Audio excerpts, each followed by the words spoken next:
Good morning everyone. আমাদের গ্রামের বাড়িতে তোমাদের সবাইকে ওয়েলকাম। ঘুম থেকে উঠে হাত মুখ দিয়ে সোজা চলে গেছি রান্নাঘরে। রান্নাঘরে গিয়ে দেখি আমাদের ভাত রান্না হয়ে গেছে।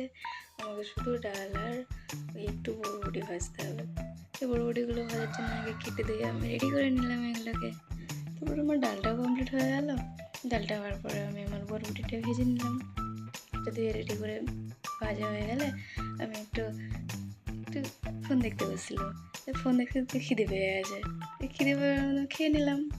খাওয়ার পরে একটু ঘুরতে গেছি। এই যে তোমরা দেখছো আমাদের আমের বাগান, এটা হচ্ছে আমাদের আমের বাগান। চারদিকে সবুজ সবুজ আর সুন্দর সুন্দর গাছ আর এই যে মাঠ আর এইরকম সুন্দর পরিবেশ, গাছপালা আর ঠান্ডা হাওয়া, এইসব তুমি গ্রামেই পাবে।